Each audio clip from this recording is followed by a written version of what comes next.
Alright, today we are reviewing Season 3 of Naruto. If you haven't already, make sure to check out my other last two videos I've done on Season 1 and Season 2, but let's get right into it. Everything in this season was done very well. Almost a perfect season, basically. So far, it is my favorite season of Naruto, and possibly of anime. They just nail it across the board. So in this season, the story pays off, and they do it right.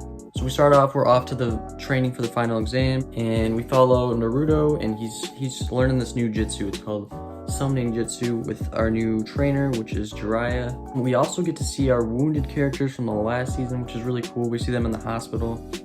And yeah, we get to see Lee, and he's still pushing himself to the limits. Really keeps the character's theme intact. The hospital gives us a lot of good character building moments. Sakura doesn't really focus too much on Sasuke as much as she does with Lee, which is a cool turning point for her character, because she's always been like crushing over him, and it's been kind of annoying. And Chikamaru, the guy that does like the shadow possessing stuff, he really surprised me with this season.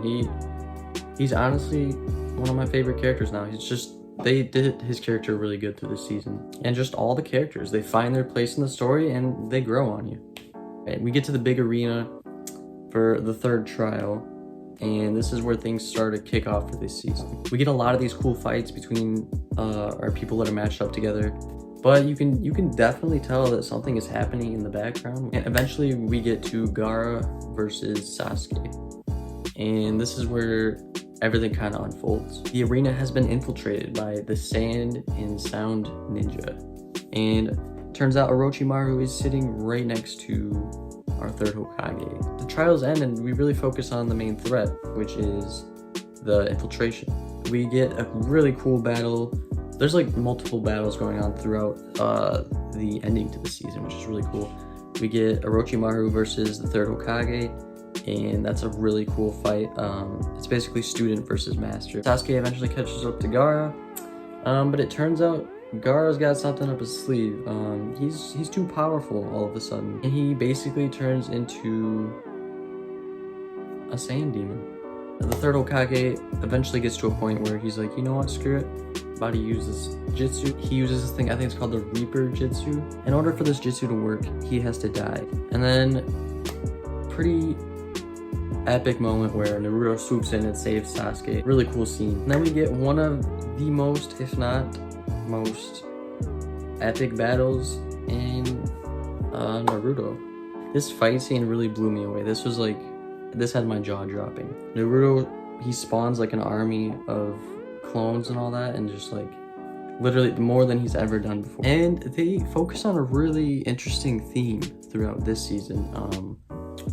A lot more deeper than any other theme that they had in the other seasons. They focus on like these different paths that, while comparing the similarities between Gaara and Naruto, they show us the different paths that these characters have taken. For them being so similar, one has taken a path of letting the hate consume him and totally disconnect from anyone. And then you have Naruto, where he kind of made something of himself instead of letting that hate consume him. He found people and he made something of it. They give Gaara more of a backstory, which made me really like the character a lot more. I didn't really like him before. He just came off as annoying, and I felt like they were pushing the edginess on him. It didn't seem like viable. We get to see his past and see why he's like the way he is.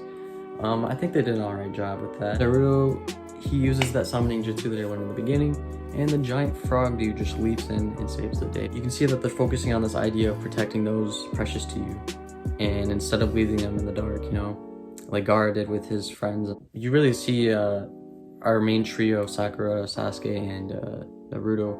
You can really see them mesh together in this season, and it really shows what they've gone through together. And then Naruto digs deep and takes the final blow on Gaara and just headbutts him. And just the story between Gaara and Naruto, I thought was just done really well. They showed how alike they are, but also how different the outcomes are from the paths they've taken.